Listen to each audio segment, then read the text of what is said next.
Chapter 1. Wedding Bells and Whispers. The bells of St. Mildred's rang out across Little Densworth, bright and insistent, as if the very village itself were determined to remind all within hearing that this was a day for festivity. Along the ivy-clad lanes came villagers in their Sunday best, hats trimmed with feathers and ribbons, shoes polished till they shone. For this was the wedding of Clara Latimer, daughter of the wealthy but somewhat overbearing Lionel Latimer, whose grand house at the edge of the village had long been the subject of both admiration and envy. A Latimer wedding was not an everyday occurrence, and the villagers were as eager for the spectacle as for the bride's happiness. Miss Jane Marple, a distant cousin of Mrs. Weatherby of Densworth Cottage, had accepted an invitation to attend. She sat primly in the pew beside her old friend, her neat straw hat trimmed with violet ribbon, her expression one of mild interest. She had, over her many years, seen countless weddings, and she knew well that the bloom of flowers and the rustle of silk often concealed other, sharper notes beneath. The church was fragrant with lilies and roses, their scent mingling with beeswax polish and the faint tang of candle smoke.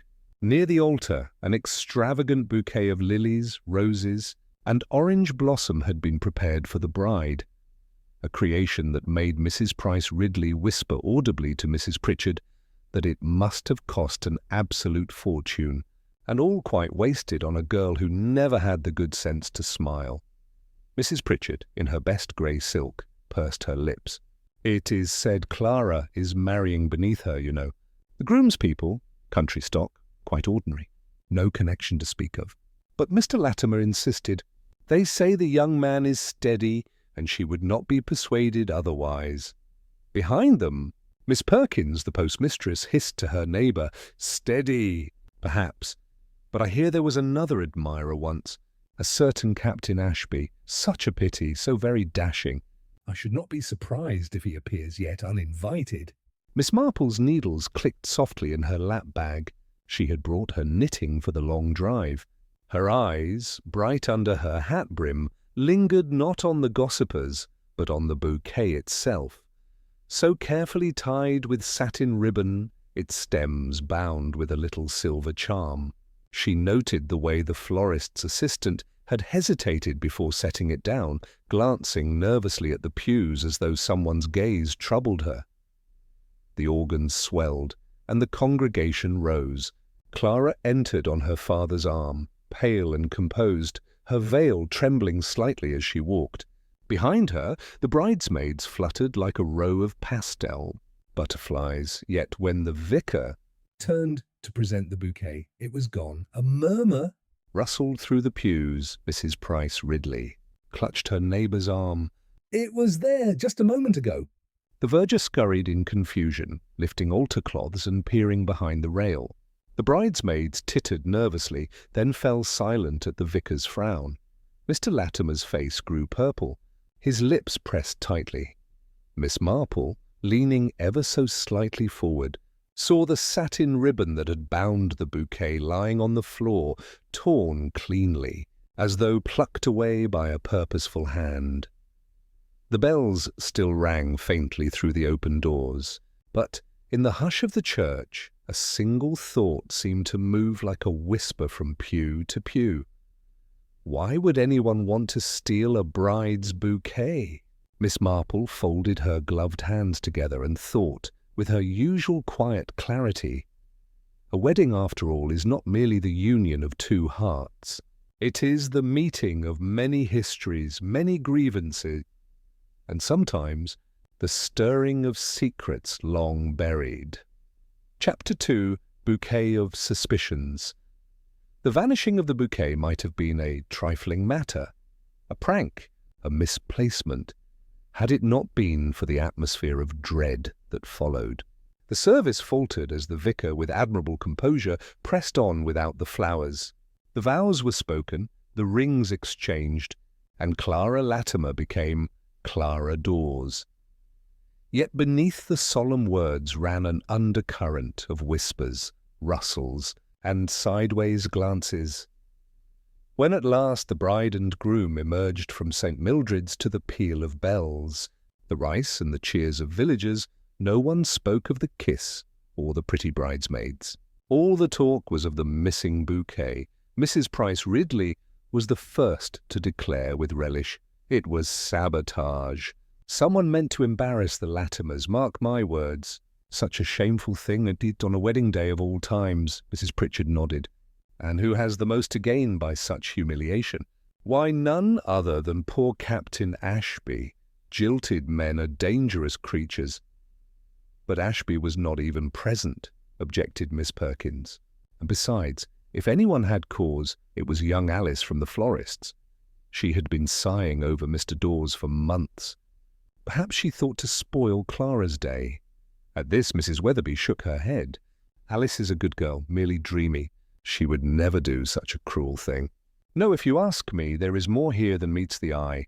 A bouquet may conceal all manner of things."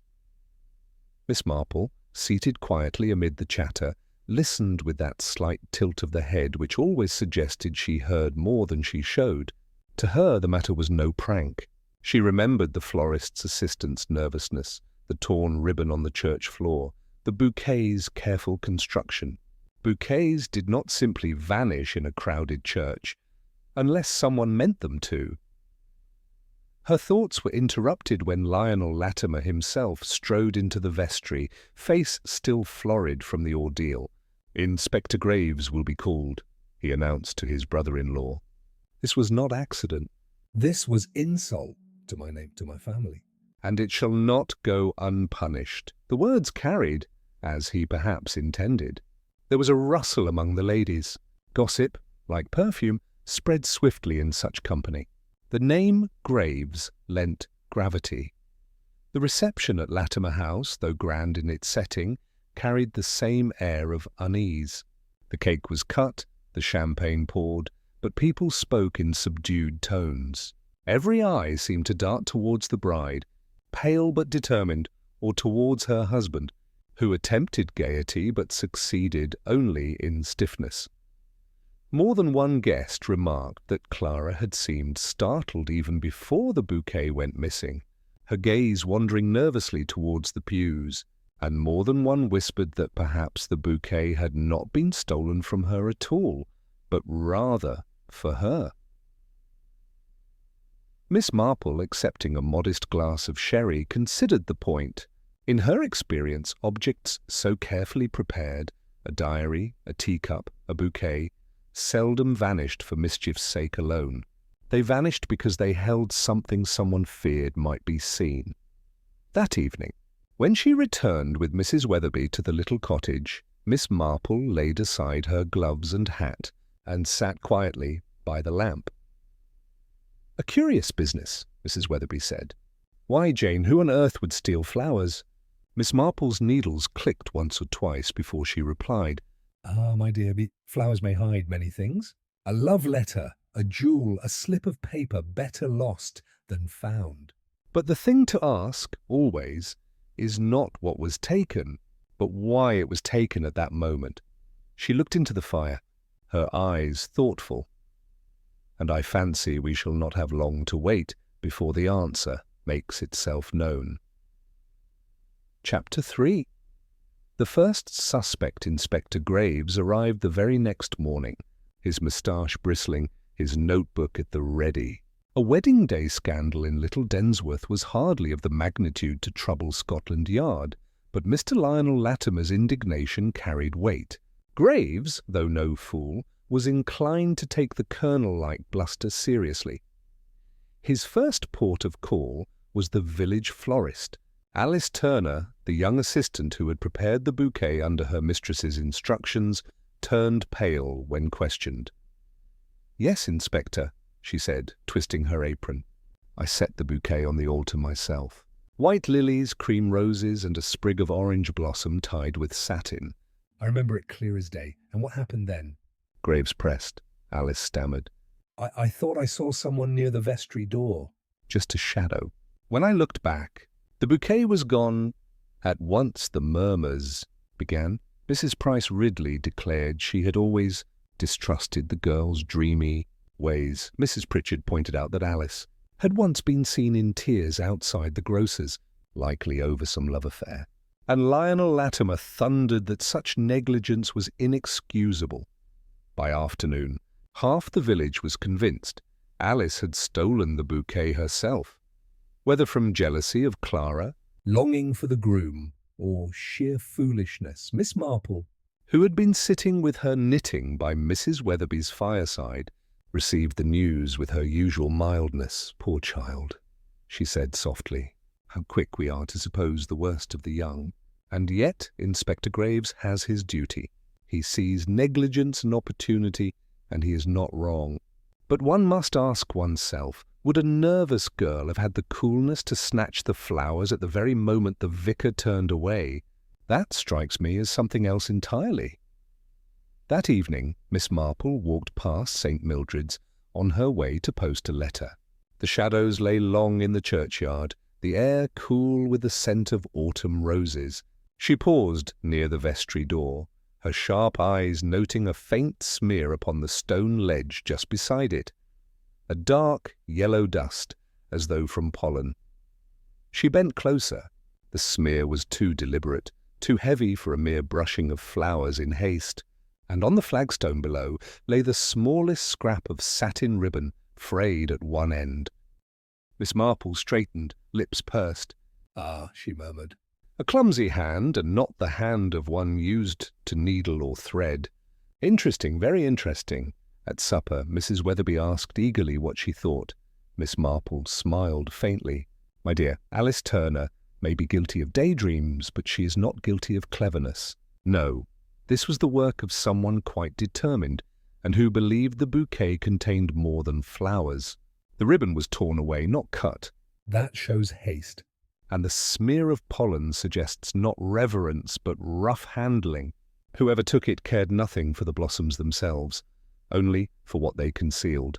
Mrs. Weatherby shivered. "But what could a bouquet hide?" Miss Marple's needles clicked once, twice. "That," she said softly, "is precisely what we must discover." Chapter 4. The Wilted Clue. 2 days after the wedding, the missing bouquet was found. It was Tom Reeves, the sexton's boy, who discovered it while tidying the churchyard. He came running breathlessly to Mrs. Weatherby's cottage, clutching the bundle of withered lilies and roses wrapped in torn satin. "Found it, missus, behind the yew hedge tucked under the old stone bench." "Nearly tripped over it, I did." Mrs. Weatherby clapped her hands in alarm.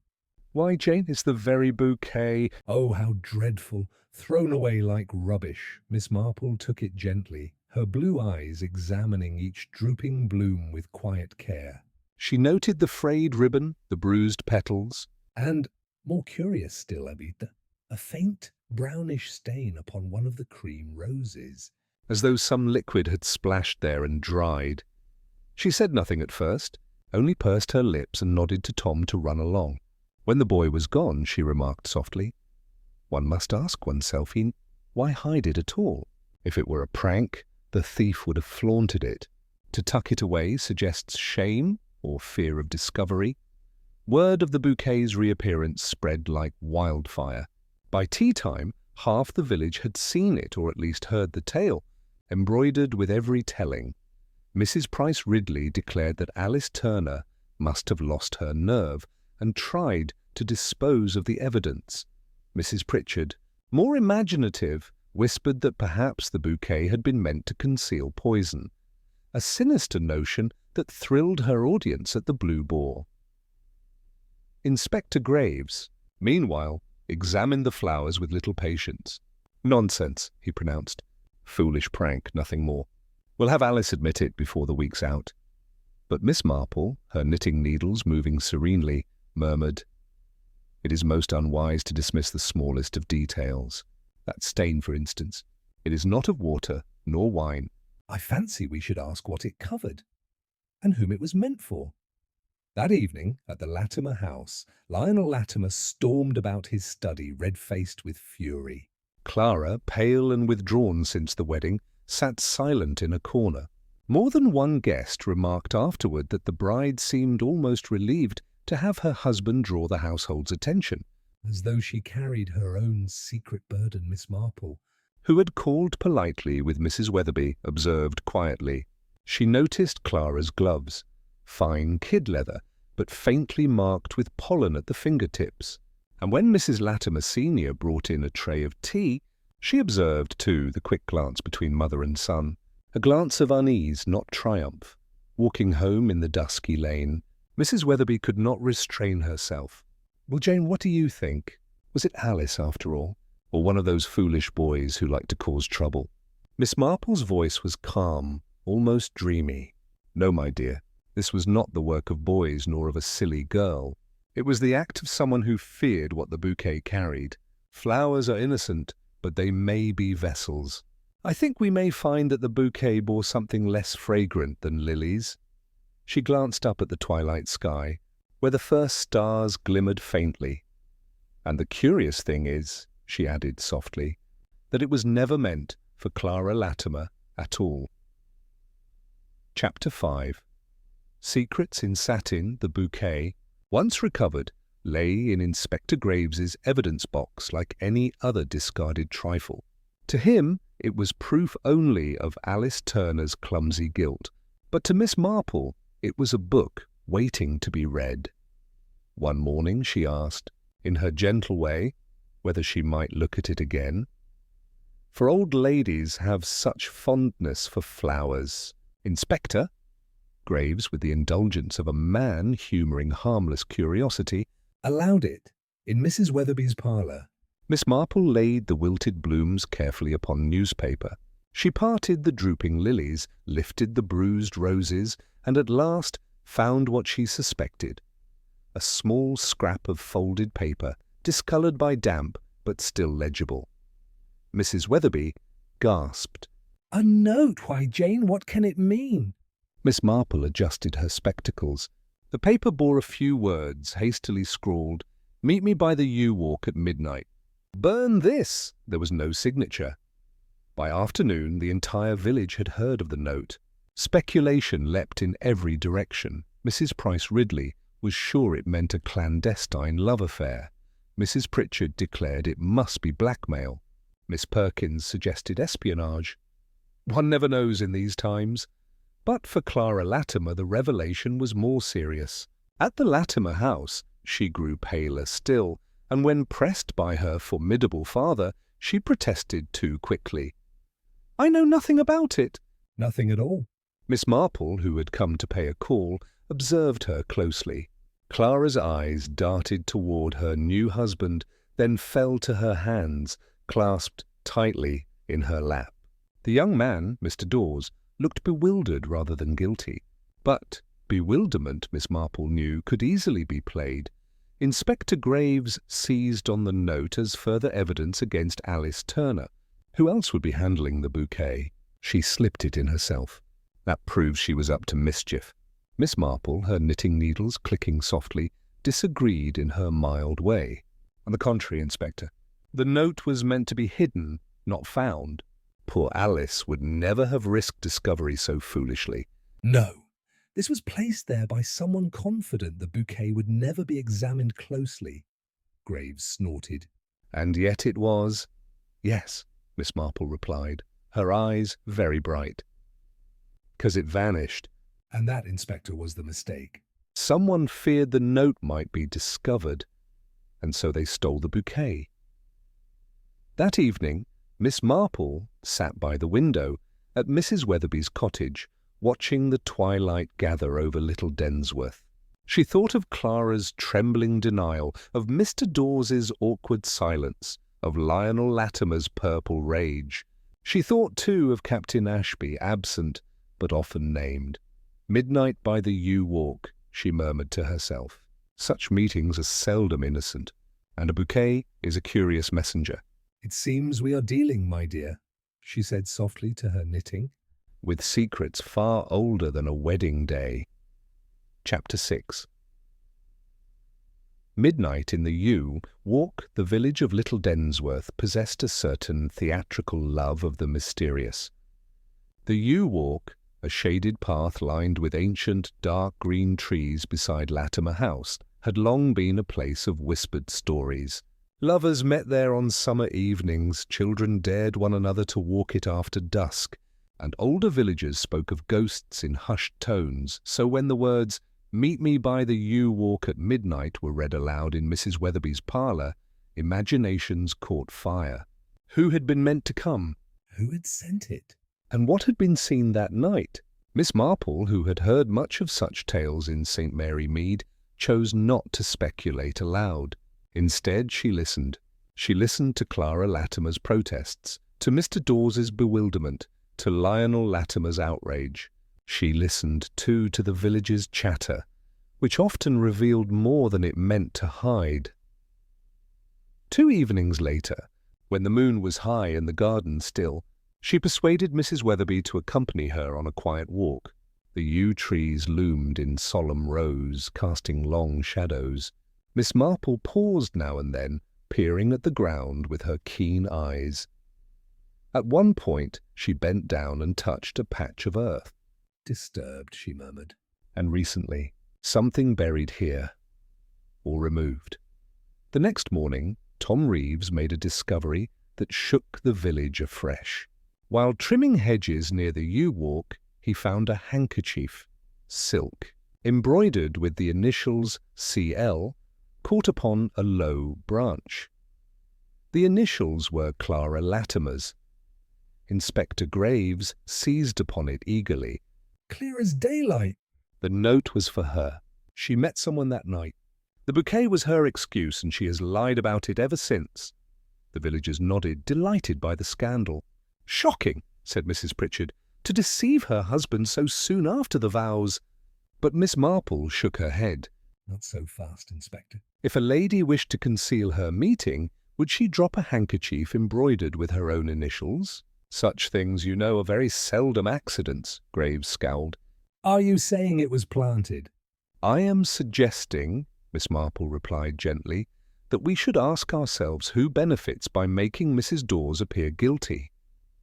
That very night, another event unsettled the village. Clara herself fell ill after supper at Latimer House, taken suddenly faint and pale. Dr. Blackwood was called and declared it a digestive upset. Quite natural after the strain of a wedding. Yet Miss Marple, visiting the next day, observed Clara's lips still tinged with a bluish hue, her hands trembling as she reached for a teacup. Miss Marple's eyes rested on that cup a moment longer than anyone else's. She said nothing. But when she and Mrs. Weatherby walked homeward through the dusky lane, she remarked softly, "My dear, I fancy the bouquet was not the only vessel for secrets in Little Densworth, and I fear that whoever hid behind it is not yet finished with their work." Chapter 7, Petals and Poison, the attempted illness of Clara Dawes was, to most of Little Densworth, a trifling matter. "Nerves," said Mrs. Price Ridley knowingly. "A touch of excitement," declared Mrs. Pritchard at the Blue Boar. But Miss Marple was not deceived. She had seen that bluish tinge before, and the trembling hands. It was not nerves. It was poison, administered gently, in a dose meant to alarm rather than kill. And in Miss Marple's mind, the bouquet's hidden note and the stained petals fitted neatly beside this new event. Inspector Graves, however, pursued the obvious. He questioned Clara sternly, waving the handkerchief with its telltale initials. "You must admit, madam, you were in the yew walk that night." "Who were you meeting?" Clara shook her head vehemently. "I never went. I never saw that note." But her protests only sounded to the inspector's ears like guilt. Miss Marple, present in her quiet way, merely observed. She noted the way Clara's husband, Mr. Dawes, glanced at her with bewildered loyalty, and how Lionel Latimer, Clara's father, fixed his gaze on the hearthrug rather than his daughter's pale face. Later, over tea with Mrs. Weatherby, Miss Marple reflected. The handkerchief, she said softly, was much too neat a clue.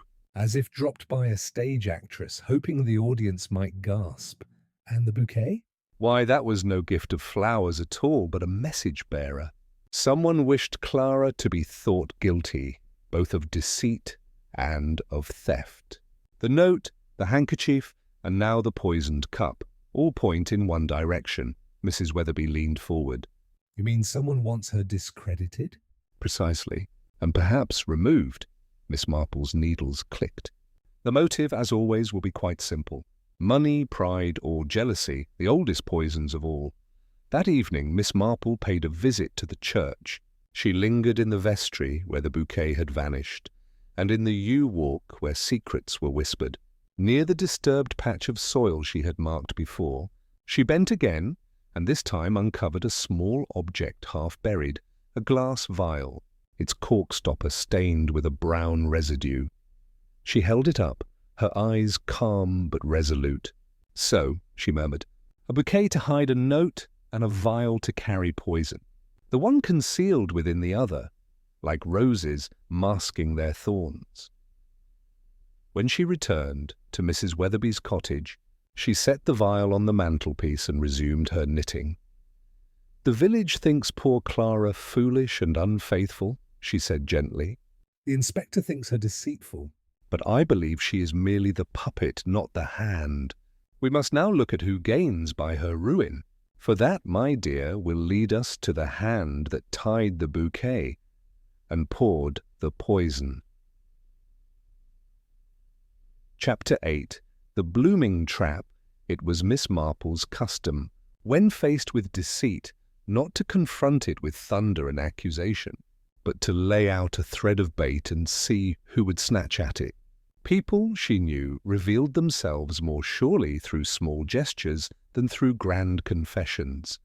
And so the following Sunday she attended morning service at St. Mary's in Little Densworth. The church was crowded, for curiosity about the wedding scandal had become a sort of sacrament in itself. Clara sat pale and subdued beside her husband, while Lionel Latimer scowled in his pew like a man at war. Miss Marple, however, was more interested in the glances exchanged across the aisle. Mrs. Pritchard craned to whisper, Mrs. Price Ridley sniffed disapprovingly, and young Alice Turner, still under suspicion, sat miserably alone, her eyes red from tears. When the service ended, Miss Marple made her move in the churchyard. "Beneath the roses that twined along the wall," she said, with apparent innocence, "I cannot help but think, my dears, how fortunate it was the bouquet was found before the flowers entirely withered. Why, the little note tucked inside was still legible. Had it been destroyed, the whole affair might have remained a mystery forever." Her words, spoken mildly, rippled through the gathered company. Alice Turner looked startled, Clara bit her lip, Lionel Latimer stiffened. But it was Mrs. Latimer Senior whose hands trembled as she adjusted her parasol. A single tremor, quickly hidden, but not before Miss Marple's sharp eyes had seen it. That afternoon, over tea at Mrs. Weatherby's cottage, Miss Marple explained, "You see, my dear, when one dangles a thread, the guilty hand will often twitch. Mrs. Latimer is most anxious. And no wonder, for she, more than anyone, would fear a secret note. Her son's marriage is her fortress. Anything that threatens it she must silence," Mrs. Weatherby gasped. "You mean it was she who placed the note?" Miss Marple shook her head. "Not placed, my dear, removed. The note was genuine, but not intended for Clara. No, it was meant to expose another, and Mrs. Latimer Senior knows it." That is why she trembled. A guilty conscience betrays itself in the smallest ways. That evening brought confirmation. Miss Perkins, the postmistress, confided to Miss Marple that she had seen Mrs. Latimer near the churchyard late on the wedding night. "Said she was praying for the young couple," Miss Perkins reported. "But between you and me, she looked more like a cat after cream." Miss Marple's needles clicked rapidly as she considered. So, the bouquet concealed a note. The note threatened a meeting. The bouquet disappeared, only to be found with a stain and a vial nearby. Clara was nearly poisoned, but not fatally. And all the while, Mrs. Latimer's composure frays at the edges. She set her knitting aside, her expression calm but resolute. "It is time, I think, to gather them all and let the truth bloom where it must." Chapter 9. Among the roses, it was not unusual in Little Densworth for villagers to gather in the churchyard on a fair afternoon. But this time the assembly had a more solemn air. Inspector Graves was present, scowling beneath his moustache. Clara and her young husband stood together side by side, though Clara's face was pale. Lionel Latimer loomed at the edge of the group, stiff with indignation, and Mrs. Latimer Senior, in her elegant hat, held her parasol firmly as though it were a weapon. Miss Marple, very neat and small among them, spoke with gentle firmness. "My dear friends, I have been troubled by the matter of the vanished bouquet. Such a trifling thing, one might say. And yet, was it trifling? A note concealed in the flowers, a handkerchief left behind, a poisoned cup. These are not trifles, but threads. When one gathers them together, they make a very strong cord indeed." She led them to the yew walk, where the shadows fell cool and long. "Here," she said softly. Someone was to meet another at midnight, but instead of a meeting there was a theft. The bouquet was taken away, and with it the note that should have revealed too much. Ask yourselves, who feared its discovery most? No one answered. The silence was broken only by the caw of a rook in the trees. Miss Marple's eyes, very blue beneath her sensible hat, rested on Mrs. Latimer Senior.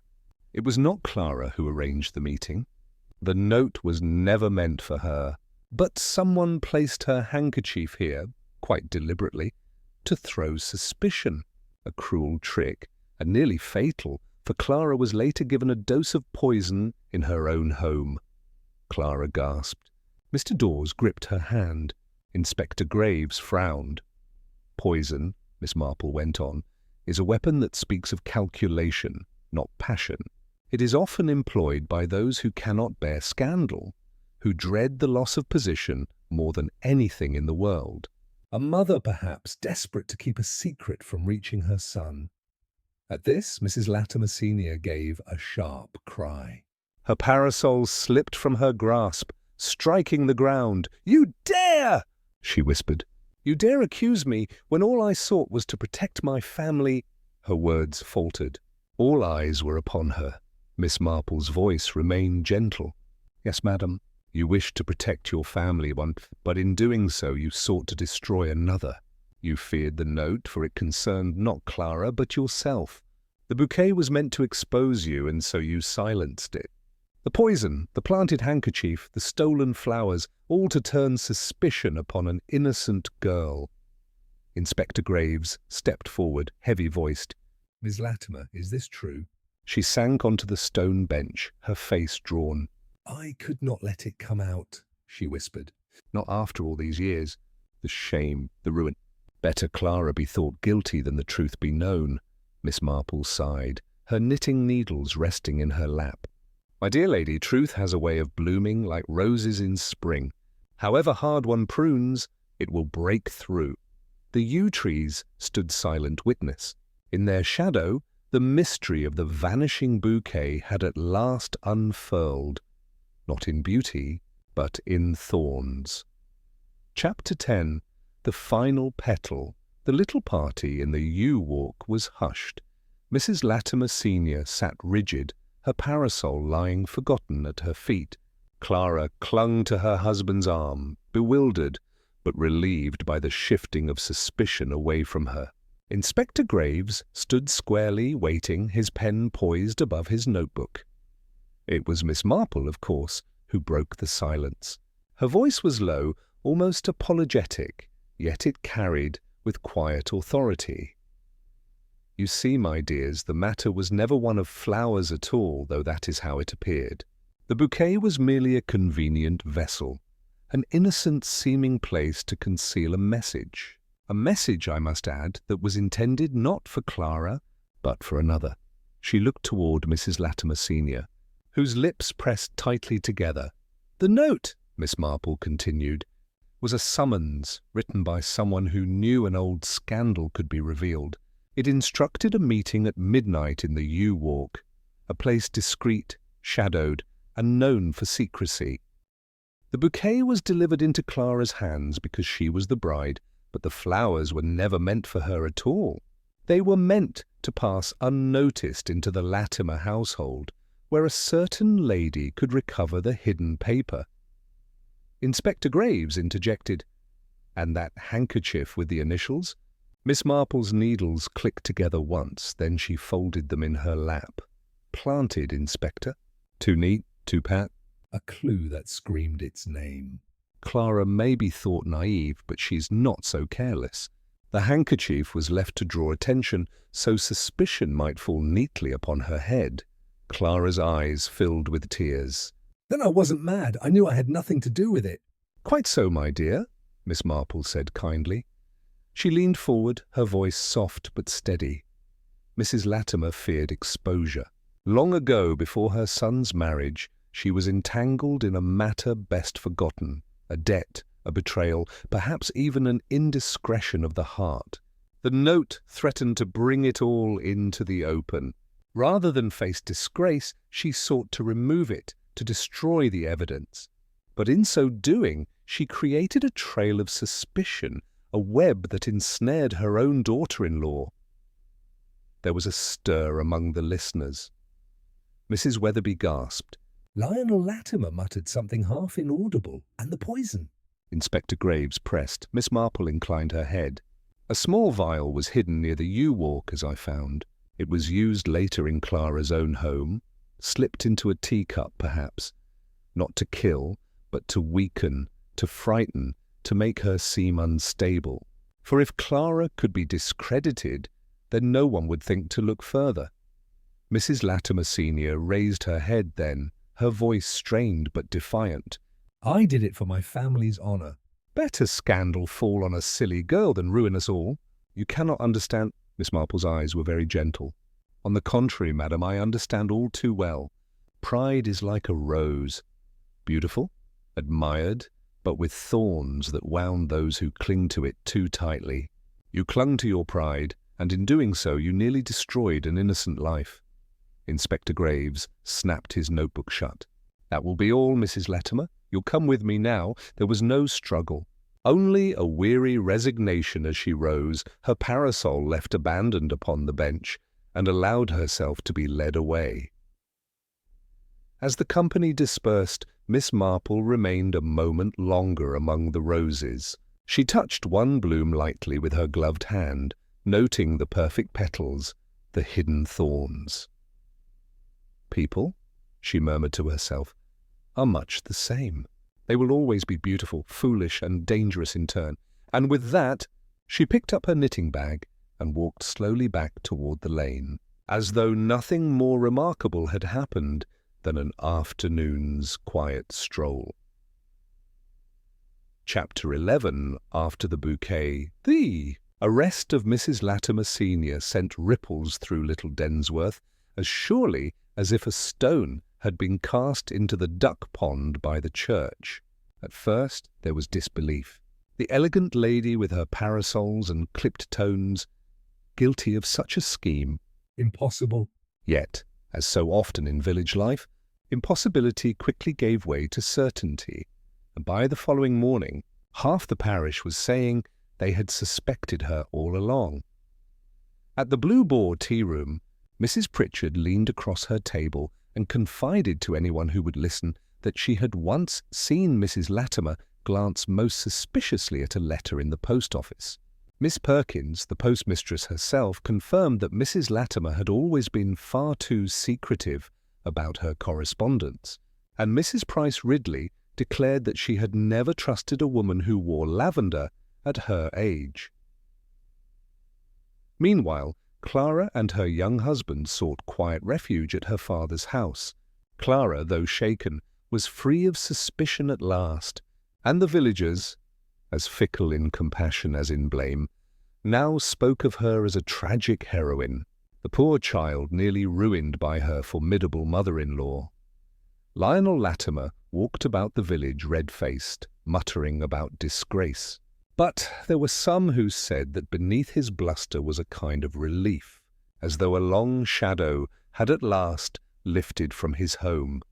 Miss Marple, staying still a few days longer with Mrs. Weatherby, observed all this with her usual calm. "People do so enjoy rearranging the past," she remarked gently over her knitting. "Yesterday, Mrs. Latimer was admired, even envied. Today she is denounced and Clara is pitied. Yet nothing has changed but knowledge. It is always so with human nature. The flower is praised while it blooms, and condemned when the petals fall." Mrs. Weatherby, sighing, poured her tea. "At least it is over, Jane. The village can be peaceful again." Miss Marple smiled faintly. "Yes, dear, until the next thorn pricks." On the Sunday following, the roses in the churchyard were in bloom again. The villagers admired them, though in hushed tones, as if wary that flowers might conceal secrets still. But Miss Marple, walking slowly among them, touched one crimson blossom lightly and said to herself, "Roses, like people, will always come again. The blossoms fade, but the roots remain, and with the roots the old troubles." Chapter 12. The last bloom. Autumn came to Little Densworth with crisp mornings and a haze of smoke above the cottages. The roses in the churchyard had faded to hips and thorns, and the grand bouquet that had caused so much scandal was already a memory, though not one easily forgotten. Clara Latimer and her husband departed for the coast, eager to leave Whispers behind. Mrs. Latimer Senior awaited trial in the county town, her once proud figure diminished, yet still clinging to dignity. And the villagers, after their first shock, began weaving the affair into the fabric of gossip that would last for years to come. Miss Marple returned quietly to St. Mary Mead. One afternoon, as she sat by her hearth with her knitting, Mrs. Bantry called upon her. "My dear Jane," Mrs. Bantry said, "you do have the oddest way of being present where such dreadful things occur. Bouquets, poison, scandal. It's hardly what one expects from roses and weddings." Miss Marple smiled gently.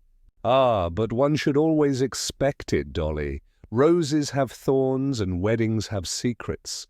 Human nature is very much the same in Little Densworth as anywhere else. Pride, fear, and vanity do not vanish with confetti."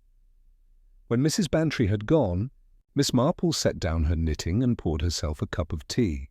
For a moment she gazed into the steam rising from the cup, the faint fragrance of roses drifting from the garden outside. "Bouquets fade," she murmured softly, "but secrets endure." And with that she sipped her tea, calm and content, as though waiting for the next pattern of human folly to reveal itself. Chapter 13. Echoes in Little Densworth by Winter. The bouquet affair had already begun to change its shape in the telling. What had once been whispered in shock was now embroidered with details, some true, most imagined. At the Blue Boar, Mrs. Pritchard swore she had always distrusted Mrs. Latimer Senior. "A woman with secrets in her eyes," she insisted. Miss Perkins, behind the post-office counter, claimed she had once delivered a letter that fairly reeked of scandal, though she could not now remember to whom. Even the vicar, in a sermon on pride, let slip a phrase that made his congregation think of parasols, poisons, and wilting roses. Clara's name was spoken with sympathy now, as though the village had never doubted her. Yet Miss Marple, sitting quietly with her tea in St. Mary Mead, reflected that sympathy is often most freely given after the danger has passed. One snowy afternoon, Mrs. Weatherby wrote Miss Marple a letter. "The roses are long gone, Jane, but people here still speak of the bouquet. It has become almost a legend, the bride's flowers that hid a note, the proud matron undone by her own hand. We are quieter now, though I cannot say calmer. For you were right. Roots remain even when blooms are cut away." Miss Marple smiled faintly as she read it. She folded the letter, placed it neatly in her sewing box, and resumed her knitting. for life, she knew, would go on, with weddings, roses, teacups, and whispers. And somewhere, in some village, another bouquet would fade, another secret would bloom, and another proud hand would reach too far into the shadows, and when it did, she would be there to notice the smallest thread, the quietest tremor, the detail overlooked by everyone else. Chapter 14. Roses in Winter Inn, St. Mary. Mead. The garden lay bare, its roses cut back to tidy stubs, the soil dark and clean against the frost. Yet even in this seeming emptiness Miss Marple saw promise. Beneath the earth, roots waited, patient and silent, to flower again when spring returned. She sat by her parlour window with her knitting on her lap, watching a robin flit between the hedge and the empty trellis. Outside, a single late rose, pale, imperfect, its petals tinged with brown, still clung stubbornly to life. Mrs. Bantry had visited earlier that afternoon. "I shall never look at a wedding bouquet in quite the same way again, Jane," she had declared. Such dreadful things hidden among roses and ribbons. Miss Marple had only smiled. Dreadful things, dear, are hidden everywhere. Bouquets, wills, teacups, even the smallest of parcels. People imagine secrets can be disguised by beauty. But beauty only makes them stand out more, if one knows how to look. Now, in the quiet of evening, she thought of Clara Latimer and the roses of little Densworth, of Mrs. Latimer Senior and her pride, of gossip that bloomed and withered like flowers. She bent once more to her knitting. The needles clicked softly, steady as the tick of the clock. Human nature, she murmured to herself, is rather like a rosebush. Prune it, tend it, admire its flowers, yet always beneath the thorns remain. And with that Miss Marple smiled serene, and let the twilight settle around her. For the season would turn, and with it, sooner or later, some new mystery would bud and blossom, and she would be there, watching, ready, her gentle eyes missing nothing. Chapter 15. The village men's life in Little Densworth did not stop when Mrs. Latimer Senior was taken away, though for some weeks it seemed to walk with a limp. The villagers moved with lowered voices as though afraid to disturb the very air that had borne such shocking revelations. At the Blue Boar, Mrs. Pritchard announced with solemn authority that she had always suspected something. Miss Perkins at the post office declared she had seen the bouquet being carried oddly, though she admitted she could not remember by whom, and Mrs. Price Ridley confided to anyone who would listen that she had once caught Mrs. Latimer Senior looking at her own son in such a way. Well, one knew she was capable of anything. In truth, most were less horrified by the crime itself than fascinated by the details, each embroidery more elaborate than the last. Clara and Lionel returned quietly after some weeks away, determined to begin their married life in earnest. There were whispers at first, sympathetic glances, then slowly the villagers accepted them back into the pattern of things. Clara, paler but steadier, walked arm in arm with her husband through the lanes, and little by little, curiosity gave way to the ordinary business of village life. It was only Miss Marple who noticed the faint shadows still lingering, the way Clara's eyes clouded at the sight of roses, or the stiffness in Lionel's manner when his mother's name was spoken.